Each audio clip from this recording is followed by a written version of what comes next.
Welcome, everyone. I'm Laurie Wiggins, CEO of Byond. Welcome to Byond's How Small Language Models Can Supercharge Your Mid-Market Business. Working with me here today is Hector Del Castillo, who is Chief Product Officer of Byond. Say hi, Hector. Hi, everyone. This is Hector. Great to be here. Hector's going to be watching the chat and keep us straight on all the audience questions. Also, I want to introduce my discussion partner, Matt Payne, and Matt will tell us a bit about himself. Yeah, hey guys, happy to be here. Excited to chat. As mentioned, I'm Matt Payne. I'm the chief architect of With AI. With AI is an AI consulting development company focused on building large language model and language model based products for customers in general. Bunch of different use cases we're going to chat about today. I was an ML engineer at Capital One, have moved into this space a little bit more focused on, working with customers and building these products for them. Great, thank you.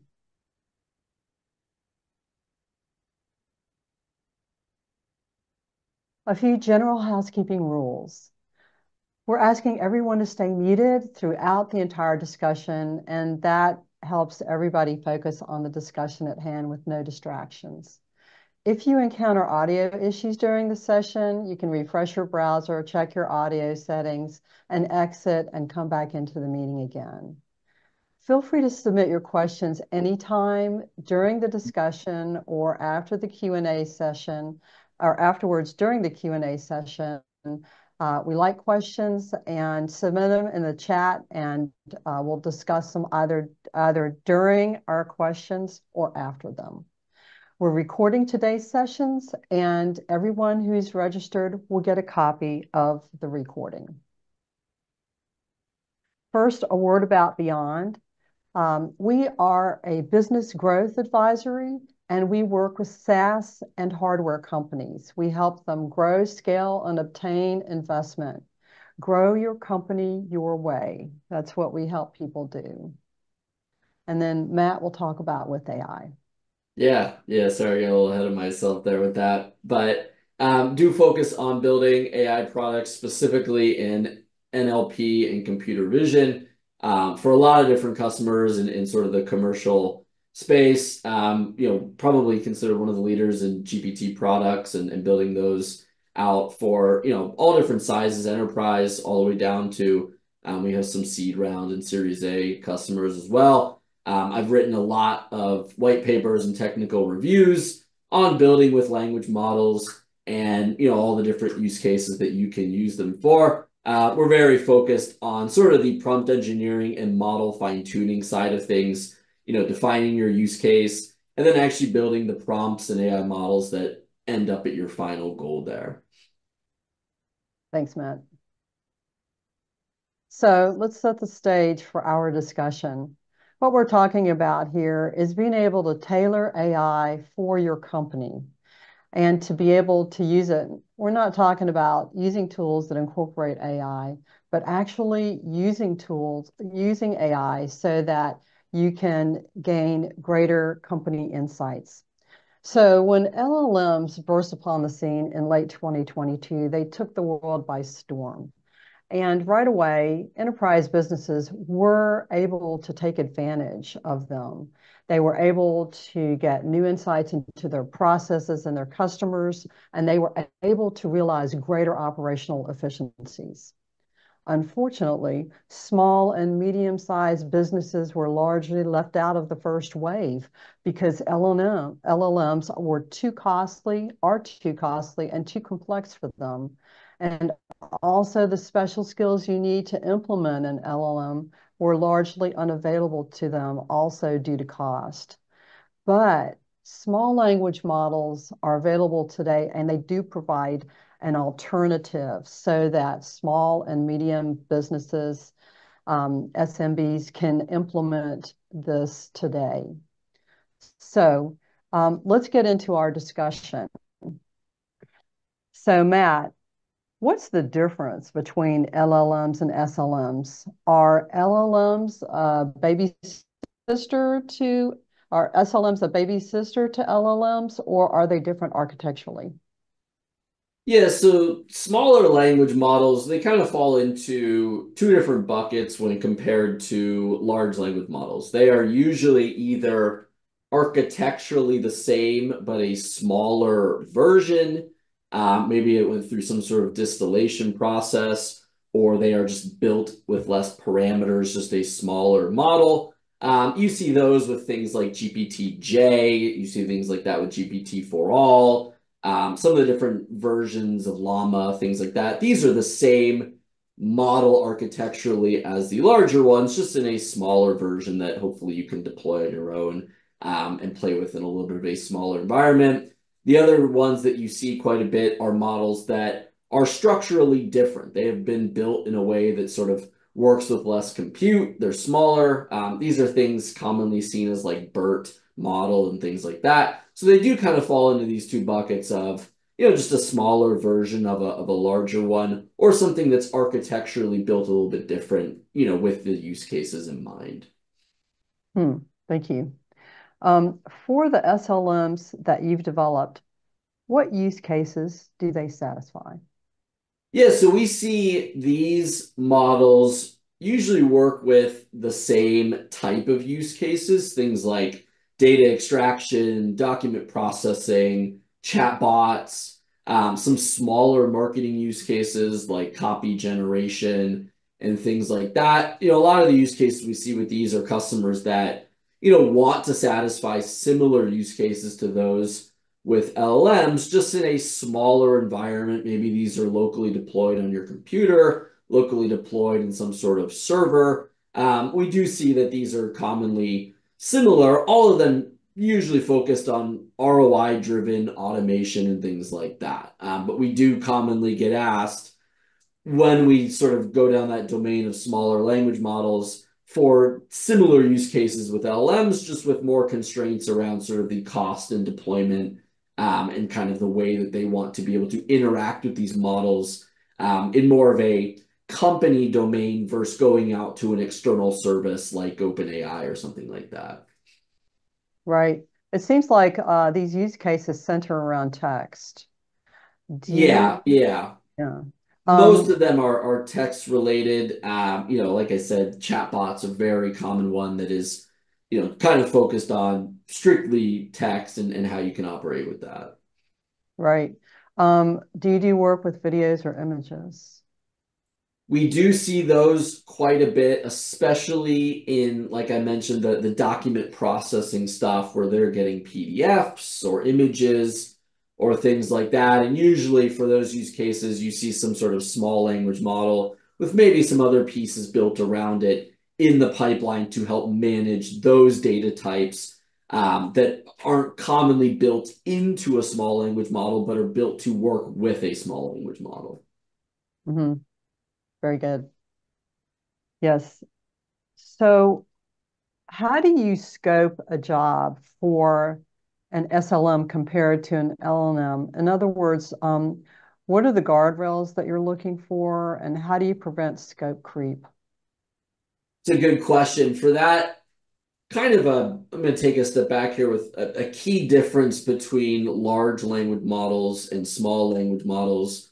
Larger ones, they're trained on more data. They're larger, they have more parameters, and so they are generally better at a lot of different use cases out of the gate than a smaller language model. They have more training data, they're larger, that's usually what you see from that. Smaller language models usually try to focus on very task-specific stuff. Maybe you're building one to just generate marketing emails or just generate a LinkedIn post or just generate something that's very task-specific. One of the key sort of,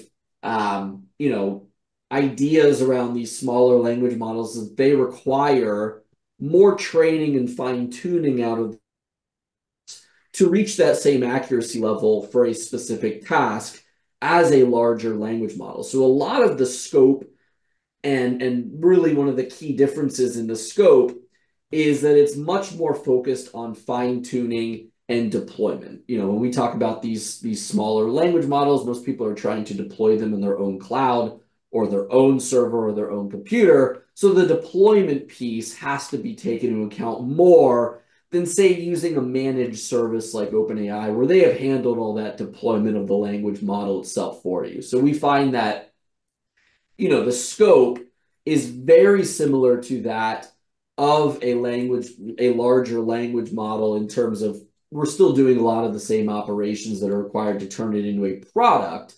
Just usually there is more of a focus on the fine-tuning and training part to make it that sort of task-specific model for what you're trying to accomplish. I would say, in terms of the scope, that is probably the most relevant one that we see, is how do we work with the data? How do we make sure we can fine-tune? And how do we kind of ramp this model up for our specific task? I've heard the complaint that SLMs are not as accurate as an LLM. That is one that usually we get asked that quite a bit, is when we look at the different model options, what do we see there? The nice part about SLMs is that, they're easily fine-tunable and easily trainable. And so that allows you to get a sort of task-specific, domain-specific accuracy that can outperform GPT. There's tons of white papers, tons of research papers that show you can take a smaller language model and, for your specific task, fine-tune it and optimize it to outperform GPT. I tell people GPT out of the box is generally pretty good at everything. It's not great at any one thing. Small language models and their ability to be deployed on your own server and fine-tuned on your own data gives you that sort of task-specific accuracy that is very hard to mimic with models that are either more complex to fine-tune and train, or don't allow you to fine-tune at all. That makes sense. How do you develop a company-specific SLM? In other words, do you have your own, or do you use an existing one, or is it dependent on the task? Yeah, so what we commonly like to do is we pick some sort of open source, smaller language model. Maybe we do a little bit of baseline testing for the specific use case to see which one fits the best. Nowadays, in 2024, there's some smaller language models that are already kind of built for specific use cases. There's things like FinGPT, which is an open source one trained on financial data. There's a couple different marketing ones as well. We like to start with one of those open source ones and then fine tune it on sort of the customer specific use case. Everyone has their own idea for these use cases of what does accurate mean, right? If you're building a summarizer, everyone has a different idea of what an accurate summary looks like. Fine tuning is really one of the only ways that you can reach that sort of, hey, for my specific task, my specific company, my specific use case, this is what it means to be accurate. And so we always like to start with an open source one as sort of that base and go through that training and fine-tuning process on the customer specific data to reach that point where you can say, hey, from what I am trying to do this specific task, this is perfect for me. Got it. Also, when we were in a previous conversation, we were talking about multiple SLMs. Let's say a company is wanting to do some product enhancement, and hey, they've got the time and the budget for implementing an SLM today. Then down the line, they see they want to add more features, more SLMs. How does that work? How do they talk to each other? Can they coexist? Yeah, that's something we very commonly see when we talk about using smaller language models for broader or larger tasks. Remember, these models are very focused on specific tasks, and you want to train them to do that. You want to be able to get that sort of very high accuracy on the specific task you want to do. But if either your task changes or it's just a larger scope for what you want to do, it is very common to sort of build multiple for different pieces of the puzzle. The example I used with you before was, let's say you wanted to build an email marketing copy generator. You would have, a subject line, you'd have your email body, maybe you have some sort of call to action or something like that. If for whatever reason, that changed and you added more, or a single small language model just isn't getting enough accuracy on that, you can split that up into multiple. You can have a small language model that does the subject line. You could have a small one that does the body. You could have a small one that does the copy or the call to action. And that allows you to really refine each of these models on a specific task and just build them in a pipeline, just like you would any other AI product that either has multiple steps or something like that. You can just build them in a pipeline that kind of grows on itself and then kind of scale each of these models on their own. That's something that even if you were using a large language model, if your task was big enough, you still have to do that. People come to us and, they want to build a document processor to automate, data extraction of invoices or something. You still have to have all these different pieces there to handle, the different processes that are required, like extracting the text or processing the PDF or reformatting the data or something like that. Similar idea, just very focused on understanding what tasks you have, whether that's changed or is the same and is just larger, and how can you kind of break these down into smaller tasks to be able to move them from there. Right. I'm sure there's an art to that, especially if you know you're going to be adding on in the future to really architect that so that it's easy to do so in the future. Yeah, what's nice is training these models is generally a fairly straightforward process if you have the data. And so let's say you started with one model where you try to do everything and you're just not getting the results that you want.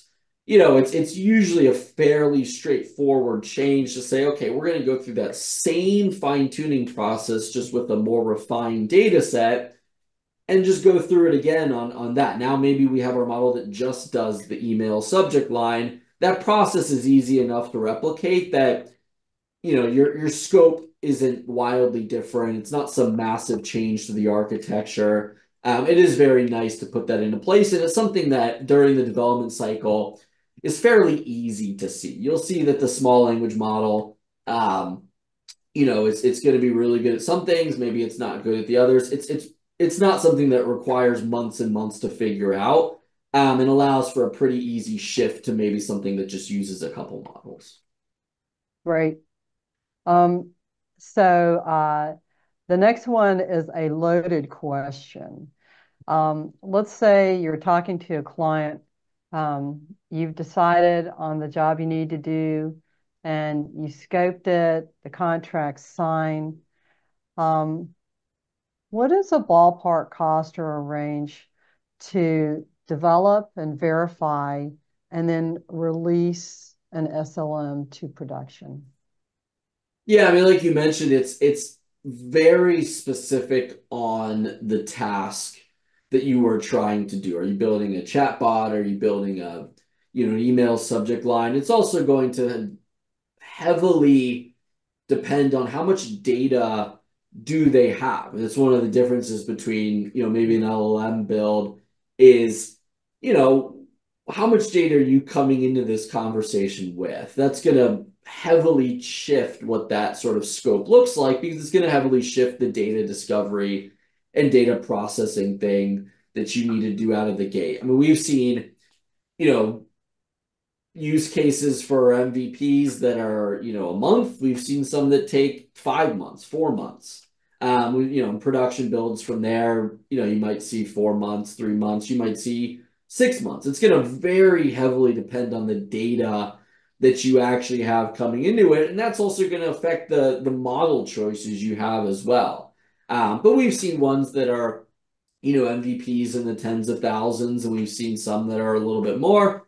And we've seen production builds that are tens of thousands and a little bit more. It's going to be incredibly dependent on what data do you bring into the conversation, how useful is it, and then depending on the task that you are trying to accomplish, how relevant is that? A lot of companies have data that they believe is useful for what they're trying to do, and it just isn't for whatever reason. And so that data part is going to very heavily shift what you see from a cost side. in terms of the development. The one nice part about these smaller open source language models is a lot of your cost is more of the development process. One of the things that you see with LLMs is sometimes they will be cheaper to build, but more expensive to maintain long term because they are usually a cost per action or a cost per run or something like that. And so, you might build an MVP for, 40 grand and feel really good and say we're, 3 months, we're done.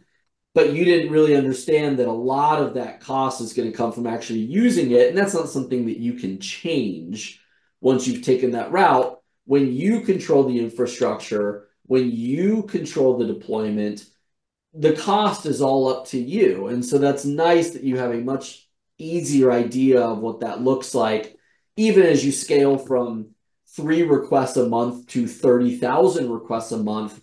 The infrastructure is the only thing that needs to be worked on and sort of maintained instead of some sort of cost per use that you see with an OpenAI LLM.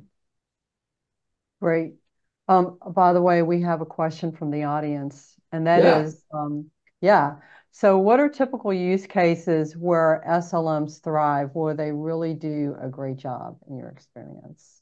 That's a good question. I would say use cases where any use case, if you have enough data with an SLM, is completely viable. If you said, hey, we want to build a sales chatbot and we have 20 years of SDR conversations, we'd say, hey, you're good to go. You've got plenty of data to train on. You can really ramp this bad boy up and get it moving. It's going to be very heavy on that data side. We find that the chatbots do really well. We find that some of the smaller task specific stuff like marketing copy generation or data extraction, some of the stuff that is very niche down does really, really well, even with varying sizes of the data that's there. I mean, we use smaller language models even in some of our pipelines with LLMs. We have one where we do, a bigger chatbot build, but we need something to do intent classification. We want to get the intent of the conversation. That's a great use case for smaller language models because you can fine tune that thing into infinity and do really well on it. So I would say smaller scoped ones, unless you have a larger data set. But marketing use cases are great. Chatbots are usually really good. Data extraction stuff from PDFs do really well. Stuff where you can sit there and say, I have this operation. It's really a downfall from a human perspective in terms of just time required is something that is automatable and makes a lot of sense for the data that we have. I hope that answered that. What an interesting point to combine the LLMs and the SLMs based on the job that's needed. Makes perfect sense. Yeah, the fine-tune ability of the SLMs really makes that viable. We've built those just to really go in on the intent classification one. We've built those with LLMs before. They do well. You can get them up to 95% accuracy. But for some of the pieces of a puzzle with AI, some of them are just incredibly valuable because they affect the downstream tasks like intent classification in this instance. And so you really want to get that thing up as high as you can. And the fine-tunability of smaller language models is perfect for that. It's something that you can just fine-tune a ton and you can get that thing up towards 99 and feel really good about it. Brilliant. Another question from the audience. This one is, it says, what are open source SLM or platforms that can be easily customized and or trained? Yeah, I'm a big fan of the GPT variations. So GPT-2, GPT-J, GPT-4all, which is a distilled version of those models that we've even been able to run on our local computer with no GPU, that GPT-4all one. Some of the llama variations that are really distilled down. They do really well, prompt-based framework, very easy to work with. Deployment's easy. Any of the training platforms as well work with those really well. And then, I mean, some of the old school ones like BERT. I mean, if your task is text classification or something like that, BERT's a great one. It's a tiny model. You can deploy that thing, on your own computer. Any of those variations have worked really well for us. We've played around with some of the more task specific ones like Fin GPT that are, domain heavy. Those are a little bit larger. I don't even know if I would consider all of the Fin GPT models to be sort of smaller language models, but if you can get the deployment side down, those domain specific ones work really well as well. Thank you. I wanted to go back to a point that you mentioned before, and that is maintenance. Once your SLM is in production and it's doing its job for the client, how does maintenance work with you guys? Yeah, a couple things that we see there that are useful from the maintenance side. I mean, once the model is deployed and maybe you Dockerized it and put it out, as long as you're not having bugs and things like that, you're generally good to go. I mean, it runs like any other software product from there. That maybe has package upgrades and things like that, but nothing that's sort of out of the ordinary from a software team to handle. One of the things that we like to do with ours is track some of the metrics like data drift, some of the scoring metrics, maybe like a blue score or something like that, that help you sort of understand, hey, my model is still running, but is it getting better or worse for my specific task over time? Usually as the task changes. Remember, you train this model on a very specific task and data set. If your task or your data that is being used changes, then you want to track that your model that's in production is able to handle that or isn't. And so some of the things like data drift, skew, things like that are good sort of maintenance and tracking and things like that. I mean, one of the other ones that we do commonly is just, continue to fine tune it. We try to focus on making the fine tuning process as easy as possible for customers, because that is something that you are going to want to do over time. And, you don't always want someone like us to have to be able to do that for you. So we really try to focus a lot of our deployment and delivery on, do we provide the customer with a training pipeline that makes that as easy as possible, uploading a CSV to a UI and boom, or provide some documents that are annotated or maybe added to a knowledge base and boom, those go right up. So we really try to focus on making that as easy as possible, because there's nothing worse than building your language model, deploying it out, and not feeling like you yourself can improve it or maintain it over time. And so that's a huge focus for us as we sort of try to move that stuff forward. Right, but you do have to perform some maintenance tasks on these models. Do you charge for this, like on an annual basis or a monthly basis? How does that work? Yeah, we usually offer sort of a monthly maintenance package with, maybe some upgrades, maybe a little bit of fine tuning, package upgrades as well. So we do offer that to our customers if they want it. And then we end up honestly using the same training pipeline that, we built for you guys. But we definitely make that available because people want to, maybe make sure that their model is being tracked by, the same people that built it, and they feel comfortable with, understanding that, the team that worked on it works a lot better and make sure that that moves forward. Great. We have another question for you, and that is, what is the typical difference in terms of numbers of GPUs needed between an LLM and a task-specific SLM? Can you speak about power requirements in addition to the GPUs needed? Thanks.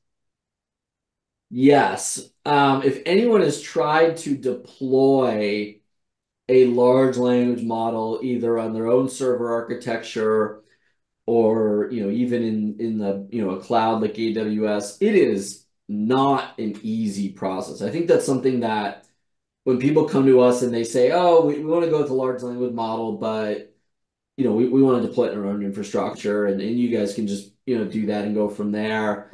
That is not an easy process, especially if you want inference speeds that are reasonable. I think one of the downsides to ChatGPT growing as much as it is that people get an idea that the infrastructure of that is easy, that you can deploy your language model tomorrow and you have the same speed and everything like that they have. And that is not the case. That is a serious lift.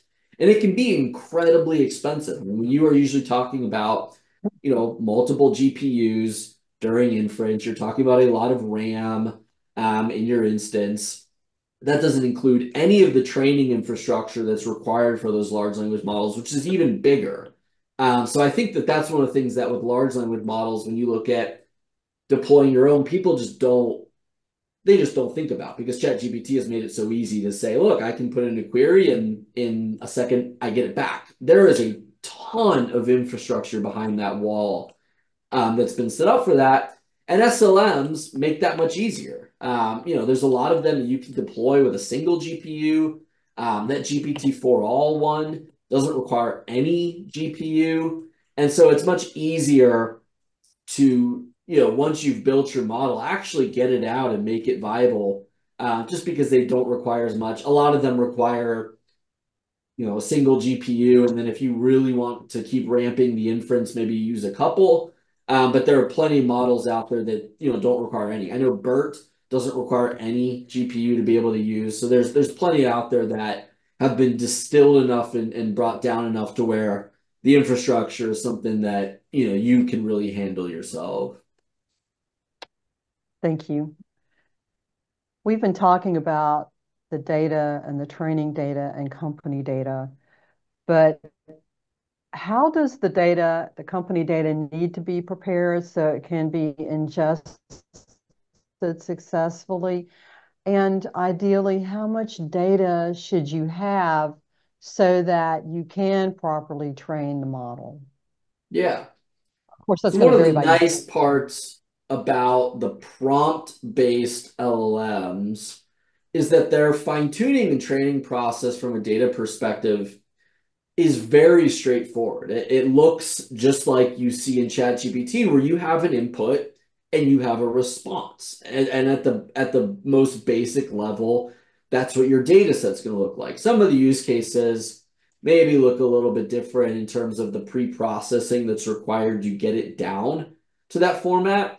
But it's going to look like, here's the input text that I provide, and here's the response I want to get out. And that's really what it's going to look like from the data set side. So if you can bring your data into that format, of course, that's something that we spend a lot of time doing, because most customer data is not in that sort of format that you see. It is very straightforward after that point if you can get it to the sort of input and then response. Some of the language models that have a little bit of different architecture look slightly different. But for 90 something percent of the use cases, you're going to see an input and you're going to see an output there. And that's really what your training data set is going to look like. In terms of the amount of data, it's going to be very task specific. One of the things that we really focus on with the customers is how quickly can we get to a base version that we can test and evaluate. It's very hard to tell how much data you need until you can see how accurate the model is on some subset. So let's say a customer gives us 1,000 examples of a blog title and then a blog body. And we take it, we fine tune them, a base model, and we, start to evaluate it, and it's 70% accurate. That's going to tell us a ton about how much more data we need based on kind of that first iteration. I really, focus our customers and focus our devs on how quickly can we get to that sort of first iteration, because it's just going to tell you so much about where your model is at with the data you have and how much more is needed. That is, to me, the best way to sort of understand how much do we actually need in the long run? There's some benchmarks you can figure out by just doing this stuff over time. I would say the smaller and more refined the task is, the less data you're going to need. If you had, one small language model where you were trying to generate to go back to that email example, the entire email, you would need more data than if you had a language model that was just focused on the subject line. Just due to there's more relationships the model has to learn between the sort of input and output. So you'll see sort of stuff like that if you've done this long enough, where you just kind of understand as the task gets more refined that you need more or less data, but really understanding that iteration cycle and that first iteration is going to tell you a lot about where you need to go. That is by far the best advice I could give on sort of how much data you need. Understood. How clean does the data need to be in order for it to be ingested? Like, do you have to have it sorted by fields, or how does that work? No, so one of the things we tell customers as well is your data should be a representation of what it's actually going to look like in production. If the data you are going to be passing this model is not great, your training data shouldn't be far off on that. Now, there is some pre-processing you want to do on both ends in terms of the cleaning up for the training and then the cleaning up for the inference, but it shouldn't look wildly different. If you're, let's say you're web scraping your data and off your blog or off your site or whatever, and so there's a bunch of characters and stuff like that. If that's how the data is going to look when you actually run this model and you inference with it, you should not clean that up for the actual training and fine-tuning side, because what you're going to get is your model is going to look really good in the development. You're going to say, hey, this thing is super accurate, looks really sweet, everything's going well. You're going to pass that inference data in, and it's not going to be good, and you're going to be sitting there wondering, what happened here? Like, why isn't this good? It's the same type of data, but one is cleaner than the other. The model doesn't have a good representation of how to use what you're actually providing it versus sort of what you've established during the training side. Thank you.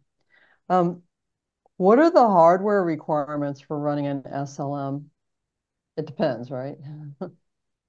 And like the question earlier actually did a good job of asking that. Some of the models, they require just like a single GPU and a decent amount of RAM. Some of them don't require a GPU at all. One of the nice parts is a lot of these models make that incredibly clear, sort of like what the inference times look like based on what you're using the model for, what the model is. So some of these can be as small as you can run it on your own computer with your CPU. And I have a MacBook Air, and I've ran GPT-4All plenty of times on here. Some of them might require a GPU and a little bit more RAM, but that's something that during the sort of discovery and outline phase, you should get a really good idea of, hey, like, what does the compute actually look like for this model based on the speed and accuracy and some of the other considerations we want to make. Great. We have another question from the audience, and that is, what language model is best to deal with unstructured data?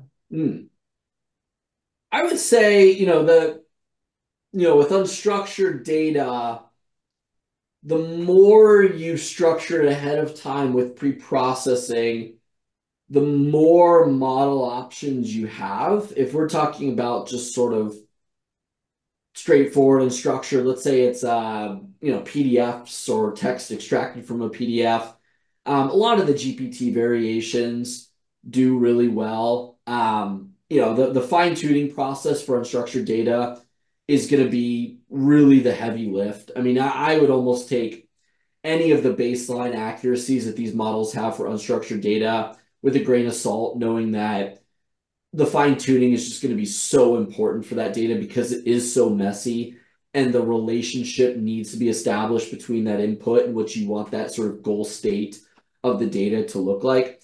Honestly, I mean, any of the GPT variations do well. The llama variations do pretty well. If you had data that was more, like domain specific. Maybe you would look at some of the domain specific smaller language models, but I would really focus on, which language model for my specific use case is really good at establishing the relationship between the input unstructured and the final structured data, and just go through that fine-tuning process to kind of figure it out. I think you'd find that a lot of the variations are going to be very close in terms of accuracy. Great.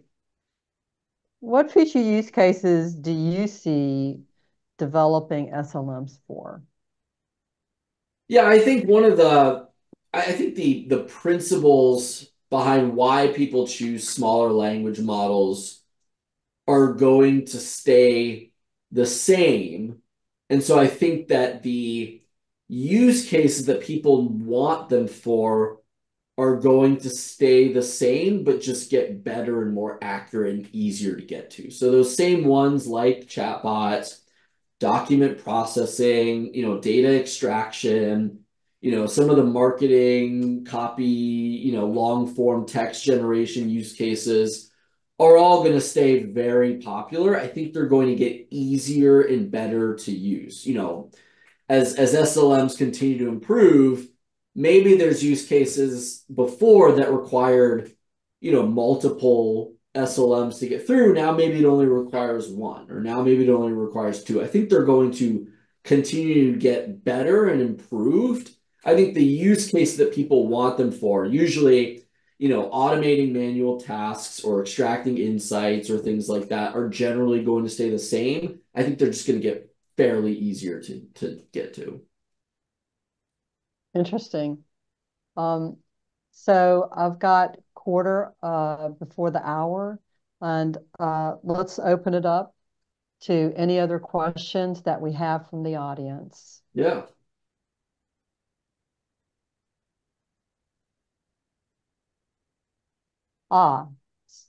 What organizations, Matt, will benefit most from SLM adoption?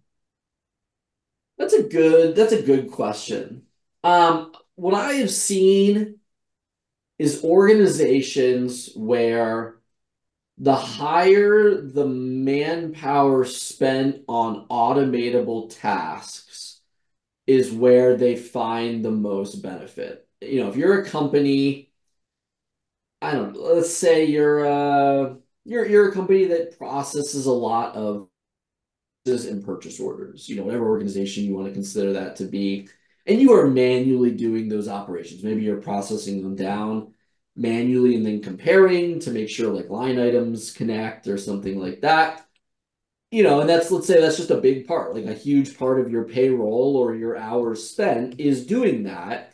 And that's something that's very easily automatable with SLMs. I think that those organizations where when they look at what they actually spend their time doing, and they are operations that are automatable from a manual perspective or a man hours perspective, I think they will see more ROI from it than even enterprises see from some of the stuff that they're doing, because they can now say, hey, we were spending 25% of our payroll on just extracting data from this purchase order, extracting from this invoice, and then comparing line items, and then we can automate that out. That's a huge benefit to them from a cost saving and time saving perspective. I think that the organizations like that, we've seen them in real estate, we've seen them in marketing, we've seen them in a bunch of different ones there.